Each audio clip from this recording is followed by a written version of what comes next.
Subscribe now and press the bell icon. Never miss an update.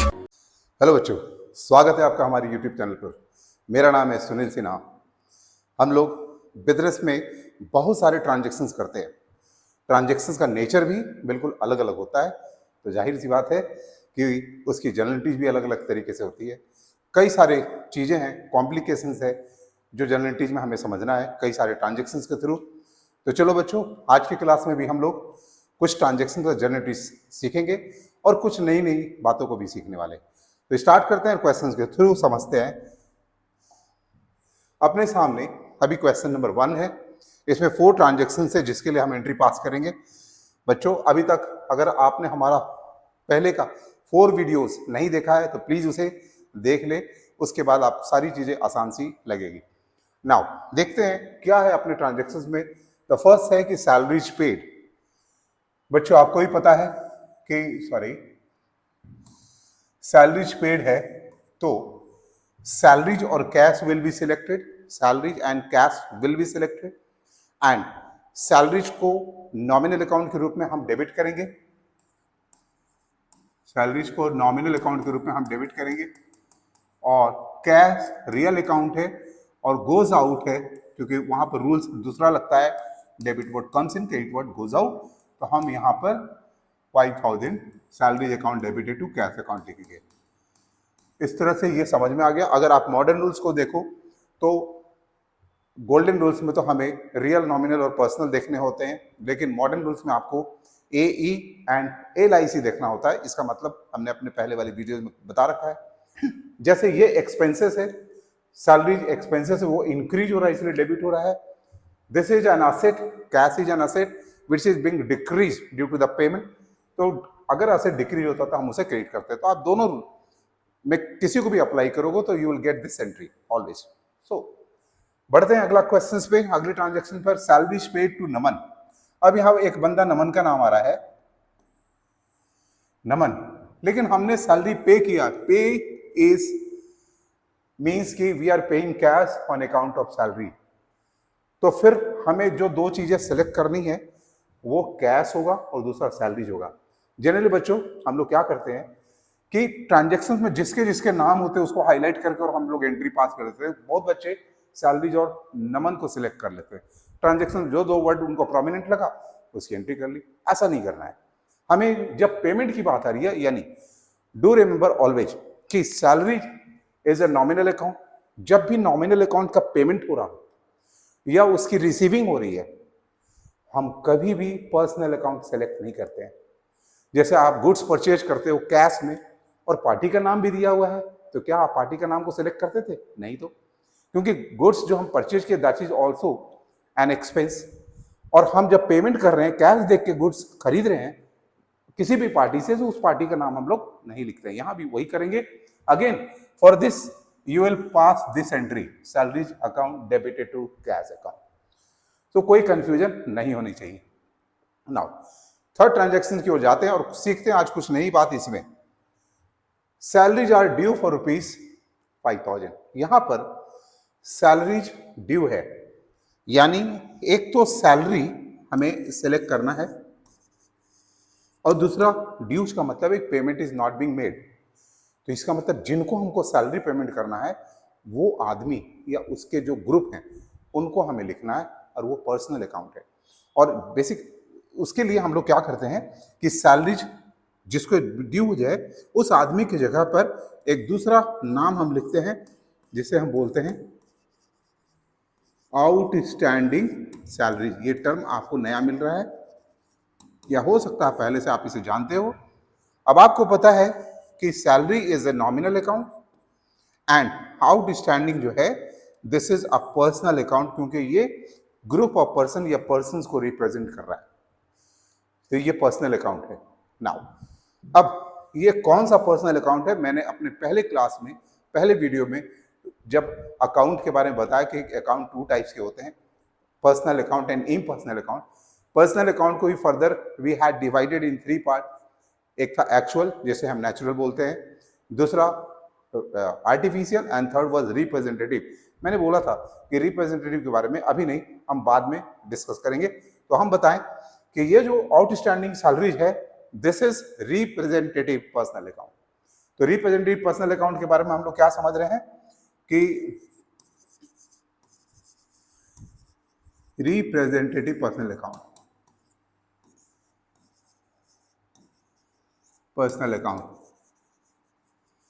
इसके बारे में बात करेंगे कि एनी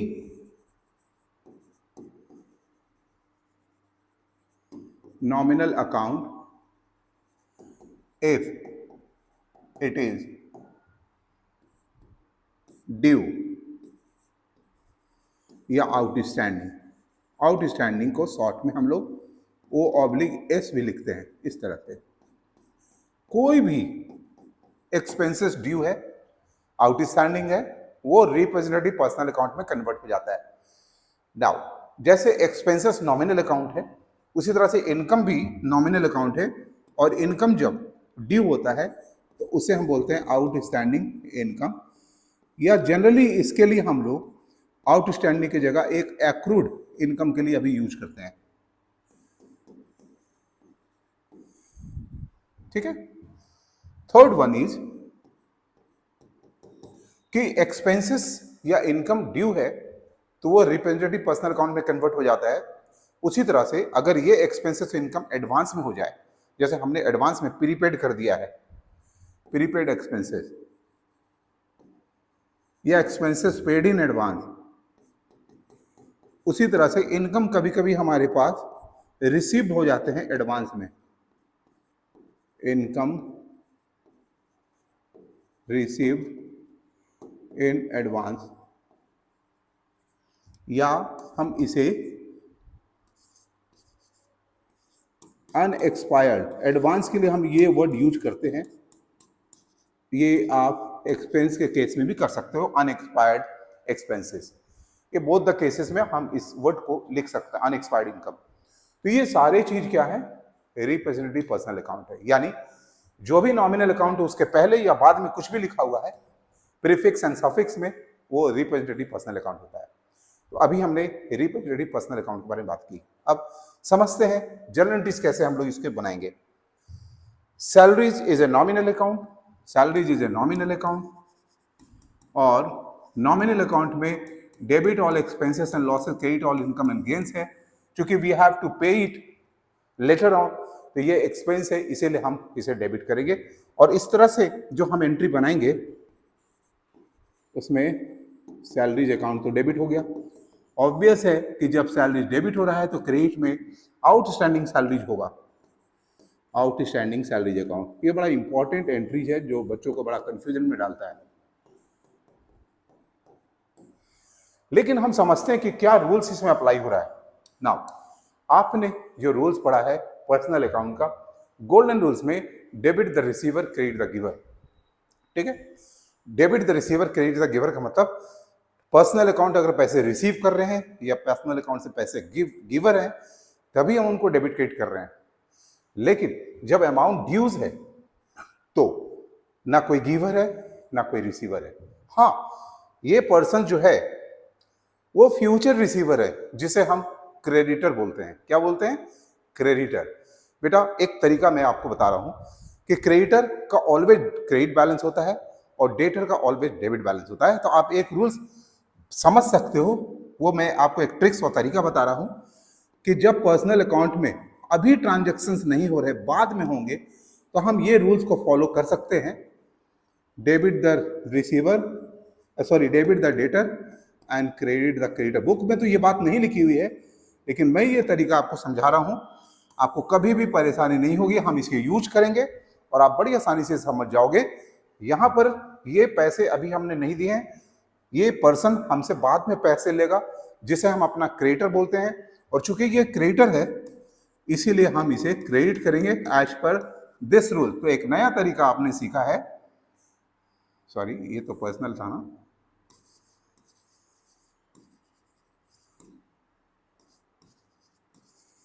कुछ तरीका सीखना भी चाहिए आपको अलग से। तो हम पर्सनल अकाउंट के लिए अपना एक रूल्स बना के इससे भी हम एंट्री पास करेंगे और कभी भी आपको गलत नहीं होगा। जहां तक मॉडर्न रूल्स की बात है तो मॉडर्न रूल्स में एक्सपेंसेस इंक्रीज हो रहा है इसीलिए डेबिट होगा। मॉडर्न रूल्स के हिसाब से आउटस्टैंडिंग सैलरी जो है इसे हम लाइबिलिटीज की सीरीज में रखते हैं और लाइबिलिटीज इंक्रीज हो रहा है तो हम इसे क्रेडिट करते हैं। तो मॉडर्न रूल से तो बड़ा आसानी से समझ में आ रहा है। हाँ, पर्सनल रूल्स में इसमें समझने में तो सॉरी गोल्डन रूल्स में समझने में इसमें थोड़ी प्रॉब्लम थी, तो मैंने आपको एक तरीका बताया कि आप इस रूल्स का सपोर्ट करके आप इसे बड़ी आसानी से कर सकोगे। ठीक है, तो इस तरह से मैंने आपको ये चीजें बताई है।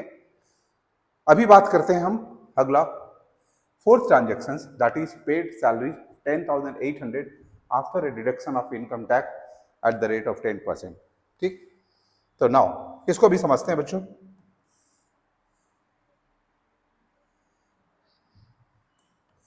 देखो, सैलरी पे हुआ है, सपोज ये सैलरी है, अकाउंट डेबिटेड। मान लिया जाए, अभी मैं इस क्वेश्चन को नहीं कर रहा हूं, मैं अपने से बता रहा हूं, मान लिया सैलरी है किसी बंदे का 10,000, किसी बंदे का सैलरी कितना है 10,000 है। जब हम उसे पे कर रहे हैं तो उसके हिसाब से उसको क्या है ना कि सैलरी उस बंदे का इनकम है and he is suppose to pay income tax on it to the government. लेकिन सारे लोग इनकम टैक्स को पैसा दे दे सही समय पर, टाइम पर या पूरी तरह से, ये कोई जरूरी नहीं होता है। इसलिए इनकम टैक्स डिपार्टमेंट जहां से इनकम जनरेट हो रहा है, यानी हमारे पास है, मैं सैलरी प्रोवाइड कर रहा हूं सपोज, तो मेरे को ही वो एडवाइस देते हैं कि आप जिनको भी दे रहे हो सैलरी उसमें से 10% या कोई भी परसेंटेज हो आप टैक्स कट करके और तब दो। इसका मतलब है कि हम 10,000 में 10% कम करके और तब हम देंगे कैश 9,000, और जो 1,000 है ये हम इनकम टैक्स सोर्स में ही डिडक्ट कर लेंगे, यानी जहां से इनकम जनरेट हो रहा है सैलरीज के लिए उस सोर्स पर ही इनकम टैक्स डिपार्टमेंट बोलता है कि आप टैक्स डिडक्शन कर लो। इसे हम बोलते हैं tax deduction at source, short में हम बोलेंगे टीडीएस। टीडीएस पेएबल का मतलब this is not our income, this amount is to be paid to the income tax department, और इस तरह से ये एंट्री बन जाती है। ठीक है, ये बात तो समझ में आ गया। नाउ अब अपने क्वेश्चन को समझते हैं कि अपने क्वेश्चन में क्या लिखा है कि paid salary 10,800, this is the amount, is this the amount of salary और this is the amount of cash. तो पेड का मतलब this amount we are paying after a deduction of 10%, मतलब 10% के बाद हम इसे पेमेंट कर रहे हैं। ऑफ कोर्स कि ये 10% हमने कट कर लिया, मतलब ये 90% है। तो अब हमें यहां पर जो अमाउंट लिखने हैं एंट्रीज तो वही होगा, ये कैश का अमाउंट जो है उसे हमें लिखना है कैश के सामने, एंड दिस अमाउंट इज 90%। तो 10,800 इज द अमाउंट ऑफ 90%। 90% से डिवाइड करेंगे तो हमें 1% का अंतर पता चलेगा, और 10 से अब जब हम करेंगे तो हमें 10% अमाउंट पता चलेगा, विच कम्स 1,200। यानी कि 10% जो है वो टैक्स का अमाउंट हम फाइंड करते हैं इस तरीके से, ये यूनिटरी मेथड से हमने बनाया, और ये 1,200 को हम यहां लिखेंगे और इन दोनों का टोटल को हम सैलरीज के अमाउंट में लिखेंगे।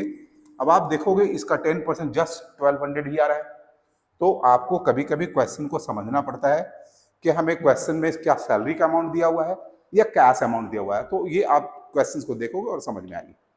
तो ये था अभी कुछ नई चीज को सीखने का हम लोग का, एंड अगले क्वेश्चन के थ्रू फिर हम और कुछ क्वेश्चन को करने की कोशिश करेंगे। देखो बच्चों, यहां पर क्या है, सेकंड नंबर में ट्रैवलिंग बिल ऑफ रुपीज 5,000 पे, ट्रैवलिंग एक्सपेंसेस एक्चुअली में हुआ है ये, तो हम लोग इसके लिए एंट्री करेंगे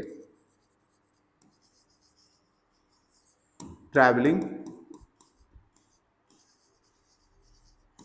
एक्सपेंसेस अकाउंट डेबिट 5,000, और पेमेंट हो रहा है मतलब कैश गोज आउट, यानी असेट्स हमारे कम हो रहे हैं तो कैश को हम क्रेडिट कर लेंगे। तो ये बात तो आपको समझ में आ गया। बी नंबर में है कि advance for travelling given to Swapan 5,000। अभी हम लोगों ने ट्रैवलिंग के नाम पर एडवांस में पेमेंट दिया। सपोज कोई बंदा है स्वपन नाम का, उसे हमने काम के लिए भेजा है, रास्ते में खर्चे होंगे, हमने एडवांस के तौर पे उसे पैसे दे दिए। ये एडवांस का मतलब नहीं है कि एक्सपेंसेस है, हो सकता है इससे ज्यादा एक्सपेंसेस हो जाए या उससे कम हो जाए। तो यहां पर हमने एडवांस के नाम पर दिया है, तो हम लिख सकते हैं travelling advance account debited 5,000 to cash 5,000। ठीक है। अब क्या है कि स्वपन जो है वो गया है, ट्रैवलिंग एक्सपेंसेस जब किया उसने हम लोगों को इंफॉर्मेशन दिया कि स्वपन ने सबमिटेड किया travelling bill 4,000, where I he has taken 5,000 on this name. तो इसका मतलब है कि 5,000 हमने उसको एडवांस दिया था, 4,000 उसके टोटल खर्च हुए, तो 1,000 उनको रिफंड करना होगा। तो यहाँ लिखा and balance amount is receive. तो हम सी के लिए जो एंट्री पास करेंगे वो क्या होगा, सबसे पहले जो एडवांस का अमाउंट था हमारा, ये था कितना, 5,000 का था, ये तो हमारा अब क्या हो जाएगा, एडजस्टमेंट हो जाएगा। एक्चुअल जो ट्रैवलिंग है एक्सपेंसेस है, जो नॉमिनल अकाउंट के हिसाब से डेबिट होगा, क्योंकि ये एक्सपेंस है, वो 4,000 से होगा, क्योंकि ये 4,000 उसका दिया हुआ है। ठीक है। Now 1,000 amount will be received from Swapan, so हम यहाँ कैश अकाउंट को डेबिट करेंगे, एंड जो हमारा एडवांस था, जो फिगर था, now this will be cancelled. तो कैसे कैंसिल होता है, ये डेबिट में है, इसे कैंसिल करना होगा तो हमें क्रेडिट करना होगा। तो यहां लिखेंगे ट्रैवलिंग एडवांस अकाउंट। तो इस तरह से हम सी नंबर के ट्रांजैक्शन की एंट्री कर ली। अभी ये जो डी नंबर है ये भी इसी से रिलेटेड है कि जब स्वपन सबमिट किया ट्रैवलिंग एक्सपेंसेस का बिल जो है 4,000 का, तब हमने क्या एंट्री करना है। सेकंड केसेस में कि अगर उसने सबमिट किया 6,000 का बिल, जबकि हमने एडवांस में उसे 5,000 दिया है, उसने खर्चे बताए 6,000, 1,000 रुपये और स्वपन को देना होगा। उसके लिए क्या हम लोग एंट्री करेंगे बच्चों, तो उसके लिए एंट्री होगा ट्रैवलिंग एक्सपेंसेस, जो कि एक्सपेंस है और इंक्रीज हुआ है, उसे हमें डेबिट करना है 6,000 से, या फिर नॉमिनल अकाउंट है और एक्सपेंस है, इसीलिए एडवांस को हमें कैंसिल कर देना है जो हमने दिया था। Travelling advance account 5,000 will be cancelled and 1,000 remaining amount is to be paid. तो इस तरह से हम लोग बच्चों इसकी एंट्री करते हैं। तो इस तरह से एक ही नेचर के ट्रांजैक्शन में किस तरह से हम लोग एंट्रीज को एडजस्ट करते हैं, उसमें हमने बात की है।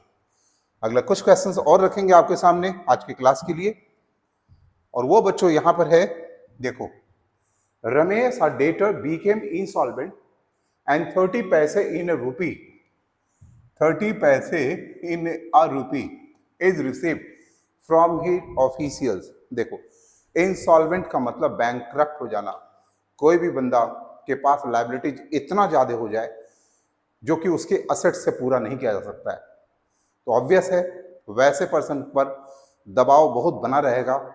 पैसा लेने, लायबिलिटी होल्डर जो है अपना पैसा के लिए दबाव बनाएंगे, कभी कभी उसके जान को भी खतरा हो जाता है। तो ऐसा पर्सन क्या करता है कि कोर्ट के आके सरेंडर करता है कि मैं इंसॉल्वेंट हो चुका हूँ, बैंकक्रप्ट हो गया हूँ, अब मेरे पास पूरे के पूरे लायबिलिटी चुकाने के पैसे नहीं है।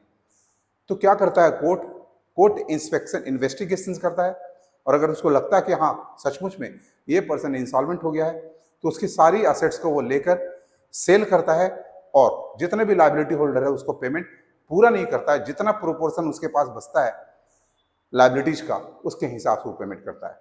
यानी अगर 10 लाख रुपया का उसका लायबिलिटी है, 10 लाख का अगर लायबिलिटीज है, और उसके पास असेट्स के बेचने से 3 लाख आए, तो इसका मतलब है परसेंटेज क्या हुआ, 30%। तो 30% जो है वो लायबिलिटी होल्डर को पेमेंट करता है। सपोज आपने 5,000 रुपया दे रखा है, तो आपको कोर्ट 30% पेमेंट करेगा, 30% ऑफ 5,000 यानी कि 1,500, एंड रिमेनिंग 3,500 आपके लॉस हो जाएंगे, जिसे हम बैड डेट बोलते हैं। आपने 10,000 का लायबिलिटी आपका, तो कोर्ट आपको उसके 30% 3,000 देगा, 7,000 आपके on account of bad debt loss हो जाएंगे। ठीक है। तो यहां पर 30% का 30 पैसे इन रुपये का मतलब होता है कि 1 रुपया में 30 पैसा, यानी कि 100 पैसे में 30 पैसे। जब किसी के मार्क्स आते हैं पेपर में 100 में 30, तो इसी तरह से लिखा जाता है ना, तो 30% को भी हम इसी तरह से रिप्रेजेंट करते हैं, और 30 पैसे इन रुपी मतलब 30%। ये बात आपको समझ में आ गई। तो यहां पर हम क्वेश्चन को समझते हैं कि क्या लिखा हुआ है कि रमेश से हमें कितना लेना था, ही इज ड्यूज्ड 8,000। अब ए नंबर में कैश जो रिसीव हो रहा है 8,000 का 30% दैट इज 2,400। 70% जो लॉस हो गया उसके लिए हम लोग बैड डेट्स का नाम आप पहले भी पढ़ चुके हो। ये 8,000 का 70% होगा 5,600। एंड टू नाम क्या था? रमेश। रमेश का account now will be cancel. तो इस तरह से हम लोगों ने, आप रमेश से अकाउंट लिख सकते हो या रमेश भी लिख सकते हो, कोई इशू नहीं है। देखो बच्चों किस तरह से हम लोगों ने इसको समझ लिया। अभी बात करते हैं बी नंबर पे। Cash paid to Mahesh 9,500 in full settlement of his dues of ₹10,000। Mahesh को पेमेंट 10,000 देना था, हमने 9,500 दिया। इन फुल सेटलमेंट वर्ड अगर नहीं लिखा होता, अगर ये वर्ड नहीं लिखा रहता इन फुल सेटलमेंट, तो हम ये समझते कि रमेश को हमें 10,000 देना था, अभी 9,500 हमने दिया है और बाद में हम फिर 500 देंगे। लेकिन इन फुल सेटलमेंट का मतलब होता है कि 10,000 में 9,500 देने के बाद हमने उसे सेटल्ड कर लिया कि अब हमें नहीं देना पड़ेगा, तो ये 500 का हमें छूट मिल गया, डिस्काउंट मिल गया, जो हमारे लिए फायदा है। तो आपको पता है कि इस तरह के डिस्काउंट के लिए हम लोग डेबिट क्रेडिट भी करते हैं। Discount is a nominal account और ये इनकम है, इसलिए ये क्रेडिट होगा। तो हम जो एंट्री बनाएंगे इसके लिए वो क्या बनाएंगे कि रमेश को हम लोग पेमेंट कर रहे हैं, Ramesh will be cancel, and वैसे भी ये रिसीवर है, Ramesh account debited 10,000 to cash goes out for ₹9,500 and 500 का हमें छूट मिल गया है, डिस्काउंट जो कि हमारा इनकम है, डिस्काउंट रिसीव। और इनकम को ऐसे भी हम लोग क्रेडिट करते हैं इंक्रीज होने पर। तो हमारा एंट्री बच्चों ये बनता है। तो देखा, कुछ नए नए टर्म्स आप सीखते जा रहे हो। अगेन हम लोग बात करेंगे क्वेश्चन ट्रांजेक्शन सी पे और इस पर समझने की कोशिश करें। Receive cash 36,000 from a debtor. अच्छा, डेबिटर नहीं, ये डेटर होगा। ओके, ये डेटर होगा after allowing him a discount of 10%। चलो, यहां पर समझना क्या है कि ये जो एंट्री होगा पहले कि कैश तो डेबिट हो गया, फिर डिस्काउंट हमने 10% अलाउ किया है डेटर को, यानी डेटर से जो हमें पैसे लेना है हम 10% का अगर उसे छूट दे देते हैं तो ये हमारा लॉस है और हम इसे डेबिट में लिखेंगे। Discount allowed account to debtors. बच्चों, अब अमाउंट लिखने की बात है। आप पहले देखो क्वेश्चन में, ये जो अमाउंट है क्या ये डेटर का अमाउंट है जिसका 10% हमें निकालना है? तो नहीं। रिसीव्ड कैश दिस मतलब ये बता रहा है कि कैश हमारा 36,000 आया है, इसका मतलब डेटर का अमाउंट ज्यादा होगा और 10% माइनस करने के बाद ये अमाउंट 36,000 है। तो ये 36,000 तो हम यहां लिख देंगे। अब डेटर का अमाउंट तो कुछ ज्यादा होगा, तो डेटर का अमाउंट क्या होगा उसको जानने की कोशिश करेंगे। तो 36,000 जो अमाउंट है 10% के बाद है, यानी कि this is equal to 90% of total debtor. तो हमें इसे 90 से डिवाइड करना है और 100 से मल्टीप्लाई करके डेटर का अमाउंट निकालना है, विच कम्स 40,000। और ये 40,000 हमें डेटर में लिखना है और इसका 10% बोलो तो ये 4,000 आएगा, या इसमें से इसको माइनस कर दो तब ये 4,000 आएगा। तो इस तरह से सबसे पहले जो भी अमाउंट गिवन होता है हमें ये देखना होता है कि ये अमाउंट एक्चुअली में कैश का अमाउंट है इन योर क्वेश्चन, डिस्काउंट का अमाउंट है या डेटर का अमाउंट है। तो ये प्रिकॉशन आपको लेनी है, ठीक है। देखो बच्चों, एज इसी से रिलेटेड मैंने और 2 ट्रांजेक्शंस रखे हैं जो हमारी इस बात को बहुत ज्यादा क्लैरिफाई आपको करेगा। तो चलो देखते हैं बच्चों क्या होता है। नाउ डी नंबर में received cash from a debtor of rupees 4,000। अब बताओ ये डेटर का अमाउंट है या कैश का अमाउंट है? पिछले वाले में कैश का अमाउंट दिया हुआ था, यहाँ डेटर का अमाउंट दिया हुआ। तो एंट्री आपको वही होगा, एंट्री वही होगा, cash account debited, discount allowed account debited to debtor amount. और अपने क्वेश्चंस में देखना है कि हमारे पास जो 40,000 का अमाउंट है इन तीनों में किसका है लिखा हुआ। आप क्वेश्चंस को रीड करोगे और पता चलेगा debtor of ₹4,000, this is the amount given for the debtor. और इसका 10%, सॉरी इसका कितना परसेंटेज है, 5%। 5% हमें देना है डिस्काउंट के नाम पर, और दिस माइनस दिस 38,000 यहां देना है। तो इस तरह से बच्चों हम लोग एंट्री कर लेते हैं। ये दोनों ट्रांजेक्शन से आपको ये कॉम्प्लिकेशन समझ में आ रहा है। थर्ड लास्ट ट्रांजेक्शन को देखेंगे, इसमें भी कुछ इसी तरह की बातें हैं। Received cash from a debtor after allowing him discount at the rate of 5% ₹1,000। Entry, the same entry will pass. Cash account debited, discount allowed account debited to debtor. तो बच्चों एंट्री हमने सेम किया हुआ है। अब आपको सोचना है कि जो अमाउंट गिवन है 1,000, ये डेटर का अमाउंट है, कैश का अमाउंट है, या डिस्काउंट का अमाउंट है। क्वेश्चंस पढ़ के रीड करने से आपको ये बात समझ में आएगा कि this amount is given for the amount of discount. So आप डिस्काउंट के सामने ये 1,000 रखिए and then you have to find out क्या हमारा डेटर क्या होना है। तो हम क्या करेंगे, 1,000 जो डिस्काउंट का अमाउंट उसे रखेंगे, उसे डिवाइड करेंगे। डिस्काउंट कितना परसेंटेज है, 5%। 5 से डिवाइड करेंगे और मल्टीप्लाई करेंगे हम 100 से, तो हमें डेटर का अमाउंट मिलेगा, क्योंकि डेटर 100% है, 5% डिस्काउंट है। तो हम 100 से रिलेट करेंगे। जब भी परसेंटेज में क्वेश्चन होता है तो x से बढ़िया होता है एज्यूम करना 100 को परसेंटेज के केस में। तो यहाँ पर टोटल डेटर को वी विल अज्यूम 100 में 5 डिस्काउंट है। तो अगर डिस्काउंट का अमाउंट 1,000 है 5% के हिसाब से, तो 100% क्या होगा, हम इसे निकालते हैं एंड वी गेट 20,000। तो 20,000 डेटर के सामने हम रखेंगे, इसका 5% तो निकल गया और माइनस करके जो अमाउंट होगा that will be received in the form of cash. तो देखा बच्चों, इस तरह के क्वेश्चंस आते हैं और कॉम्प्लिकेशंस होते हैं, तो हम इसे कैसे डील करते हैं। तो आज तक बच्चों इतना ही। अगले क्लास में फिर हम लोग कुछ और भी ट्रांजेक्शन पर बात करेंगे, जर्नलिटीज को और समझने की कोशिश करेंगे, क्योंकि इसका एरिया काफी बड़ा है, तो हमें टाइम देकर इसे सीखना भी होगा। और अगर हमारा ये वीडियो आपको अच्छा लग रहा है एंड किसी भी तरीके से आपको हेल्प कर रहा है, तो प्लीज इसे लाइक करें, हमारे चैनल को सब्सक्राइब करें एंड बच्चों दोस्तों में तो शेयर करना बिल्कुल भी नहीं भूलें। मिलते हैं बच्चों अगले वीडियो में। Till then take care and bye bye.